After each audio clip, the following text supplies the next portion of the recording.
वंदे मातरम। शिक्षक साथियों और शिक्षा जगत से जुड़े अन्य कर्मचारी साथियों, आज का ये इम्पोर्टेंट वीडियो उन नए जो नवनियुक्त शिक्षक साथी उनके लिए है कि उनकी साला दर्पण पे ज्वाइनिंग या कार्यकरण किस तरीके से करवाना है।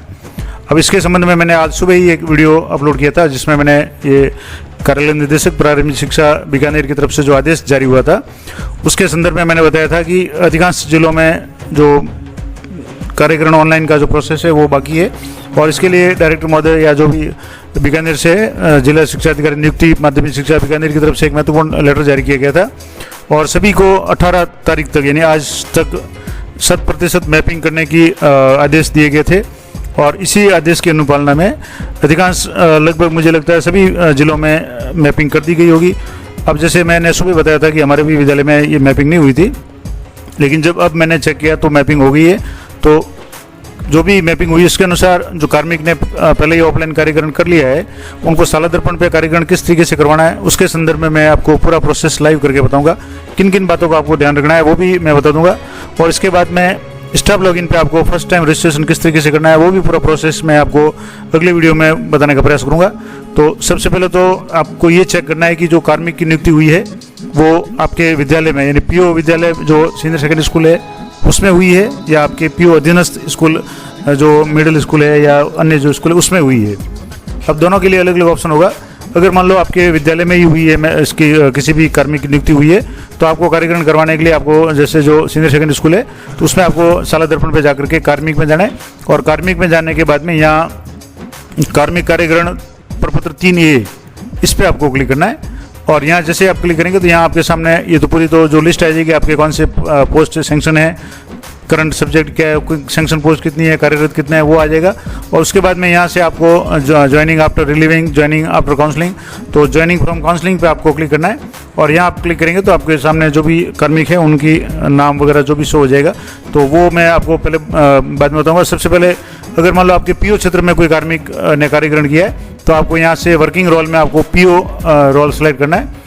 तो वो पहले मैं आपको बताता हूँ। जैसे आपने यहाँ कर दिया पीओ रोल, अब इसके बाद में यहाँ आपको विद्यालय में जाना है और कार्यालय में जाना है, और कार्यालय में यहाँ से जैसे प्रारंभिक शिक्षा संस्थान है इस पर आपको क्लिक करना है।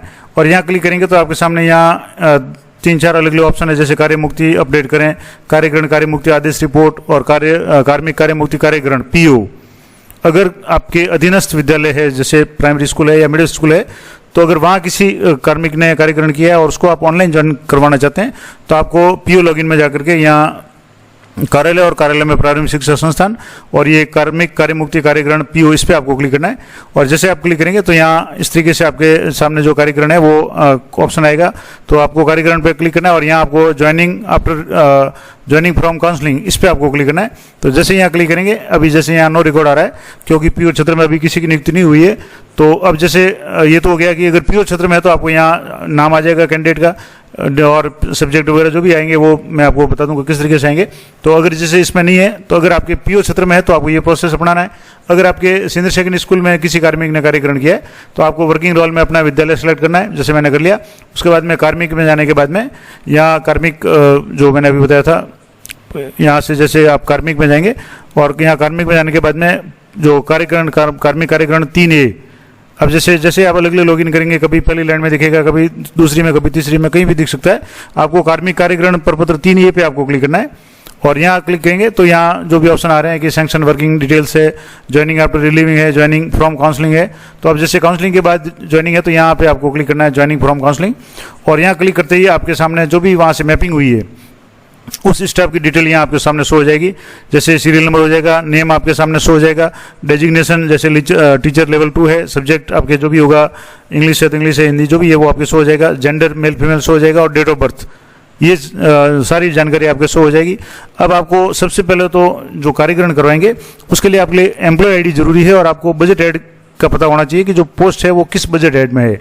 अगर बजट हेड आपको पता नहीं है तो आप पहले बजट हेड पता कर लें। उसके लिए जैसे अगर मान लो पीओ क्षेत्र है तो उसमें तो आपको साला दर्पण पे मिल जाएगी, इसमें आपको साला दर्पण पे मिलती है, ठीक है। नहीं तो आप IFMS पे जाकर के पोस्ट सेंक्शन पोस्ट है वो किस तरीके से देखनी है उसके लिए मैंने 2 दिन पहले ये वीडियो बनाया हुआ है, वो आप जरूर देखें। अब जैसे मान लो यहाँ से कार्यकरण करवाना है तो यहाँ कार्मिक का जो भी नाम है जो ब्लू कलर में दिया हुआ इस पर आप क्लिक करना है, और यहाँ क्लिक करते ही इसके जो भी कार्मिक की डिटेल्स है वो शो हो जाएगी। अब जैसे यहाँ एक तो आ गया कि लेवल 2 और सब्जेक्ट आ गया। अब आपको सबसे पहले जो मैंने कहा था कि बजट हेड आपको सिलेक्ट करना है, तो यहाँ से आपको बजट हेड सेलेक्ट करना है। अब जैसे यहाँ 2 बजट हेड है, 2202-0109-01 और 2202-109-2701। तो जिस भी बजट में ये पद सैंक्शन है वो आप पहले पता कर लें। उसके बाद में यहाँ से जैसे मैंने बजट हेड सेलेक्ट कर लिया, उसके बाद में यहाँ बजट टाइप में आपको स्टेट फंड से जो जिसका भी पद होगा वो अपने आप यहाँ शो हो जाएगा। तो ये दोनों हो गए। उसके बाद में आपको यहाँ नेम है वो मैपिंग के बाद में ऑटोमेटिक आ रहा है। एम्प्लॉय आईडी मैंने कहा आपको यहाँ मैंडेटरी है और आपको भरनी है। अब आप एम्प्लॉय आईडी है तो किसी भी कार्मिक की एम्प्लॉय आईडी आप 2 मिनट में बना सकते हैं। उसके लिए मैंने 2-4 दिन पहले ही वीडियो बनाया हुआ है, पूरा प्रोसेस लाइव करके बताया। तो वो एम्प्लॉय आईडी आपको यहाँ एंटर करनी है। उसके बाद में आपको date of birth, date, month, year के फॉर्मेट में आपको एंटर करनी है। जेंडर आपको मेल फीमेल जो भी है वो यहाँ से सेलेक्ट करना है। मोबाइल नंबर आपको एंटर करना है। मोबाइल नंबर वही करें जो वर्किंग कंडीशन में हो, क्योंकि इस पर जैसे उसके बाद में कार्य ग्रहण करने के बाद में आप जैसे स्टाफ लॉगिन पे आप जो भी काम करेंगे या स्टाफ लॉगिन पे आप फर्स्ट टाइम रजिस्ट्रेशन करेंगे तो उसमें भी मोबाइल से OTP वगैरह आएगा। तो मोबाइल नंबर आप वर्किंग कंडीशन वाला ये रखें और जो परमानेंट नंबर हो वो। उसके बाद में ऑर्डर बाई, तो किसके द्वारा ऑर्डर हुआ है, तो जैसे ज़्यादातर जो भी ऑर्डर है वो विकास अधिकारी के द्वारा हुआ है, तो आपको विकास अधिकारी सेलेक्ट करना है जो भी ऑर्डर हो आपके हो।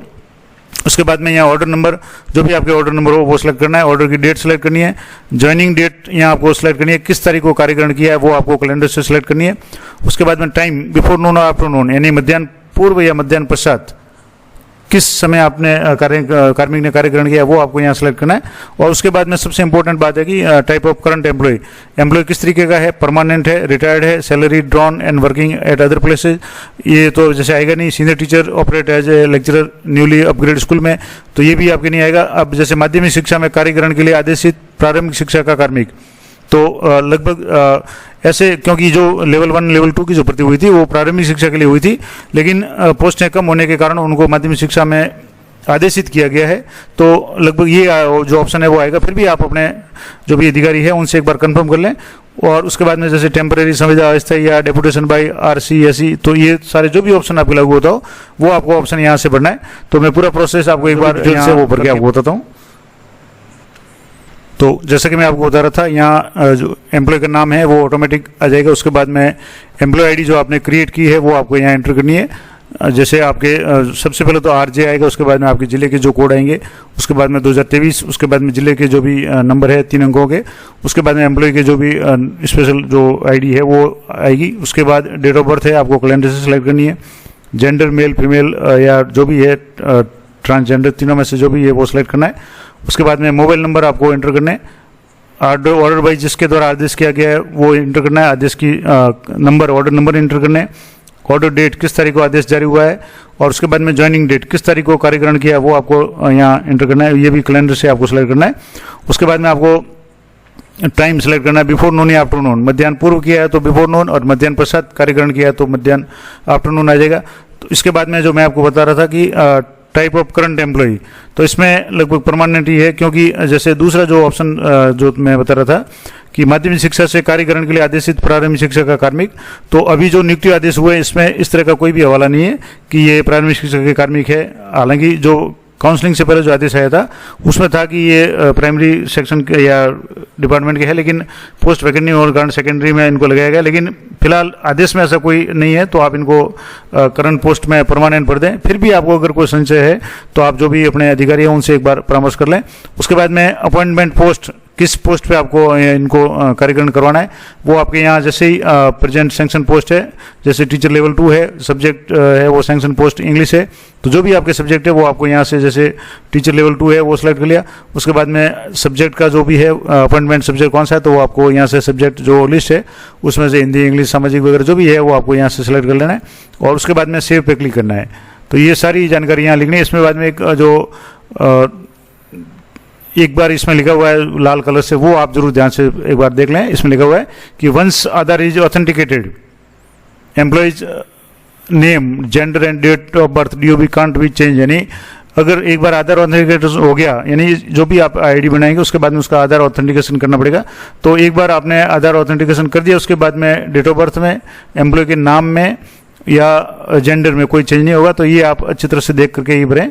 और यहाँ से आपको सेव पे क्लिक करना है। अब जैसे आप सेव पे क्लिक करेंगे तो यहाँ आपको ये जो पूछेगा कि current employee post teacher level 2 और अपॉइंटमेंट पोस्ट है टीचर लेवल 2, दोनों सेम है।